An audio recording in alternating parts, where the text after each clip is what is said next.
저평가되어 있는 아파트들이 굉장히 많이 있습니다. 집값이 떨어지는 데 있어서는 전세가의 하방이 굉장히 중요한데 가격의 하락폭은 더 적어질 수밖에 없다라는 얘기입니다. 아무리 떨어져도 한 1억, 1억에서 1억 5천 뭐 이 정도 선에서 보유하시는 쪽으로 말씀을 드리는 겁니다. 부동산 고민 문자로 자세하게 보내주시면 추첨을 통해서 여러분들에게 월수금 정확한 해답으로 찾아뵙도록 하겠습니다.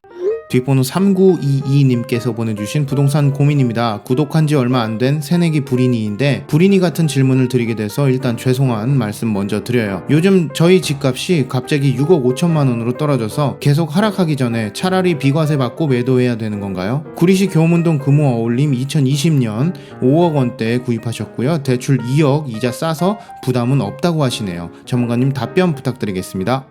네, 일단 답변부터 드리도록 하겠습니다. 지금 거주의 목적으로 집을 취득하셨고 대출에 대한 부채 부담도 없는 상황이신데 왜 매도를 생각하고 있는지 저는 이해를 할 수가 없습니다. 반드시 보유하셔야 됩니다. 보유하셔야지만 나중에 우리가 자산을 증식할 수 있는 여러 가지 투자 전략들이 나올 수 있기 때문에 반드시 보유하셔야 되고 나중에 다시 한번 대면 상담 받으셔서 투자 전략 다시 한번 잘 세우셔야 될 것으로 보여집니다. 반드시 보유해야만 하는 그 이유를 뒤에 가서 판소리를 통해서 좀 더 자세히 설명을 도와드릴 테니까 우리 구독자님이 취득한 그 자금 밑으로 가격이 떨어지기 어렵습니다. 반드시 보유하십시오. 자, 구리에 있는 교문동에 위치하고 있는 금호 어울림에 거주 중에 있다고 하셨습니다. 30평대로 보여지고 있고요. 이 아파트의 연식은 2009년식이라 어느새 10년이 좀 넘어간 준신축 아파트라고 보시면 될 것 같습니다. 세대수는 약 276세대로 소규모 아파트로 구성되어 있다. 자, 주변을 보시면 이렇게 우리 같은 아파트처럼 300세대 미만으로 구성되어 있는 아파트들을 많이 보실 수가 있을 겁니다. 이런 아파트들은 사실 투자적 가치보다는 실사용적 가치가 더 높은 아파트라고 보셔야 됩니다. 자, 따라서 우리 아파트도 300세대 미만으로 구성되어 있다 보니까 투자 가치보다는 실사용적 가치가 훨씬 더 높은 아파트다라고 보셔야 되고, 그렇다면 이렇게 실사용 가치가 높은 아파트의 특징을 알아야지만 우리가 명확하게 이 아파트를 왜 보유해야 될지를 알 수가 있는 거겠죠. 자, 첫 번째는 이렇게 실사용 가치가 높은 아파트는 당연히 실수요에 더 적합한 아파트가 될 수 있겠죠. 자, 100세대 미만 아파트들의 특징은 전세 수요보다 완전히 거의 실수요에 적합한 아파트라고 보셔야 되고, 이렇게 300세대 미만인 아파트는 투자 수요도 있습니다. 다만 투자 수요보다는 실수요의 비중이 훨씬 더 높은 아파트이기 때문에 실수요에 더 가까운 아파트다. 이런 아파트는 사실 대부분이 저평가되어 있는 아파트들이 굉장히 많이 있습니다. 자, 이렇게 집값이 상승과 하락할 때의 장단점들이 뚜렷하게 나오는데요. 자, 이렇게 상승장에 실수요에 적합한 아파트들은요, 사실 투자 수요가 유입이 제한되기 때문에 투자 수요 거래가 떨어집니다. 자, 상승기에 집값이 올라가는 이유는 미래 가치 때문에 투자 수요가 들어와서 가격 상승이 계속적으로 이루어지죠. 황금성이 좋으니까. 자, 그런데 투자 수요 거래가 떨어지는 아파트다 보니까 당연히 매매의 상승폭이 적을 수밖에 없습니다. 자, 반대로 이렇게 단점이 있는데 하락기 때는 이 단점이 장점으로 승화가 됩니다. 하락기 때는 반대로 실수요에 적합한 아파트다 보니까 실사용 가치가 높죠. 실사용 가치가 높다 보니 전세 수요가 많아요. 그래서 전세 수요 거래가 하락기 때는 더 많아집니다. 매매 금액이 떨어지다 보니 당연히 매매보다 또 더 저렴한 전세로 들어가고자 하는 전세 수요의 실사용자들이 많아진다라는 얘기입니다.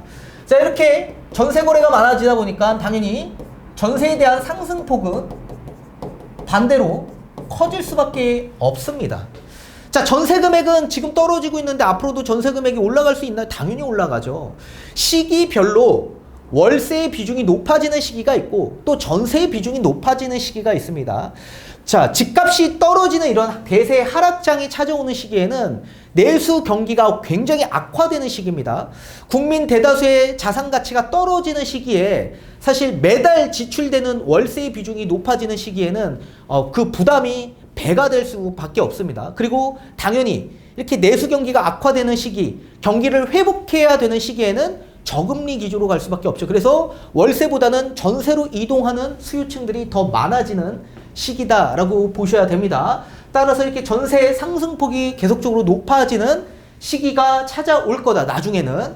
자, 그렇다면 우리 아파트에 가치적으로 우리가 판단을 해본다면 우리 아파트에 사실 정상적으로 금액이 올라가서 최고가를 찍어야 될 금액은 제가 볼 때는 한 8억 중반 정도라고 생각을 합니다. 자, 경기도 구리에 상승률을 대입해서 우리 아파트도 똑같이 상승률을 대입한 금액으로 제가 계산을 해봤더니 한 8억 중반 정도가 나와야 정상적인 건데, 사실 지금 현재 우리 아파트 최고가 금액은 얼마 나와 있냐면 7억 중반, 7억 5천으로 가격이 찍혀 있습니다.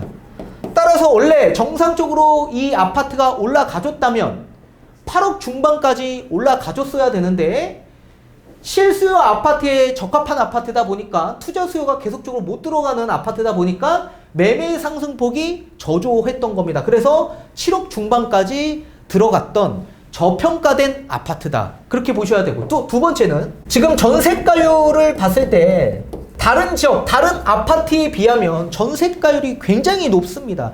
이렇게 전세가율이 높다는 얘기는 나중에 낙폭으로 봤을 때 낙폭이 적다라는 얘기기도 합니다. 자, 우리 아파트에 전세가율이 높은 이유는 뭘까요? 당연히 매매 상승폭이 더 적기 때문에 그렇죠. 그리고 실사용 가치가 높기 때문에 전세 수요의 거래가 더 많이 활발히 조금씩 움직이고 전세 비중이 높아지다 보니까 전세가율이 높은 거죠. 자, 이렇게 우리 같은 실수요 아파트 같은 경우에는 상승기에도 마찬가지 전세가율이 높은 수준을 유지합니다. 지금 우리 아파트의 전세가율, 매매가 대비 전세 비율이 약 75% 정도 형성되어 있어요. 자, 그런데 이게 나중에 하락기가 되면 비중이 거의 90%까지 올라갈 겁니다. 그 이상도 올라갈 수 있다는 얘기입니다. 따라서 집값이 떨어지는 데 있어서는 전세가의 하방이 굉장히 중요한데, 자, 매매 지표가 있고 전세 지표가 있습니다. 보통의 아파트들은, 투자 수요가 많이 들어간 아파트들은요, 요게 굉장히 많이 벌어져 있습니다. 그래서 전세가율이 낮다라고 얘기합니다. 평균적으로 50% 정도를 형성하고 있는데요. 우리 아파트는 매매 금액도 저평가되어 있고 전세 금액은 더 높습니다. 그래서 다른 아파트에 비하면 전세가율이 어떻게 돼요? 높은 수준을 유지하고 있다. 따라서 가격이 떨어질 수 있는 그 하방은 전세 금액이 받쳐주고 있기 때문에 전세 금액 밑에까지는 떨어질 수는 있겠지만 그 이하로 떨어지긴 어렵겠죠. 자, 그런데 하락기 때는 전세 수요 거래가 더 많아지다 보니 전세의 비중이 더 높아지게 되죠. 높아지게 되면 어떻게 돼요? 가격의 하락폭은 더 적어질 수밖에 없다라는 얘기입니다. 자, 그렇다면 우리 아파트에 최저 하락할 수 있는 금액대 선이 얼마 정도 나올 수 있냐라고 본다면 저는 거의 최저 하락 금액이 6억에서 6억 초반 정도 선에서 저는 보고 있습니다. 따라서 우리가 취득한 그 금액 이하 밑으로 가격이 떨어지기가 굉장히 어려운 게 사실이죠. 자, 이러다 보니까 사실 전세가율이 높은 아파트들은 낙폭이 지금 현재 적은 상황인데, 우리 아파트 지금 7억 중반까지 올라가지 않았습니까? 그러죠? 아무리 떨어져도 한 1억에서 1억 5천 뭐 이 정도 선에서 가격 하락이 나올 수 있다라고 생각을 합니다. 그래서 큰 폭의 낙폭이 나오지 않기 때문에 제가 보유를 말씀을 드리는 거고, 또 세 번째, 우리 아파트의 입주 물량으로 봤을 때 주변에 입주 물량이 거의 없다. 거의 없다. 입주 물량이 적다라는 얘기는 결국엔 전세가가 더 높아질 수 있다라는 얘기기도 하고 전세가가 계속적으로 유지가 가능하다라는 얘기기도 하죠. 지금 구리의 일대에 있는 입주 물량 여파가 요 3, 4년 안팎에 거의 미친 영향이 없습니다. 1년에 적정 수요량이 거의 1000가구 정도가 되는데요. 3, 4년 안에 나와야 할 입주 물량이 거의 1000가구도 되지 않습니다. 뭐 힐스테이트 구리역 일대뿐만 아니라 수택동에 또 우리 아파트 바로 인근에 뭐 대원 칸타빌 같은 아파트들 뭐 300세대밖에 나오지 않습니다. 그리고 또 뭐 롯데캐슬도 추후에 이제 분양을 해서 입주를 할 텐데 뭐 나와야 할 물량 자체가 거의 없다라는 얘기입니다.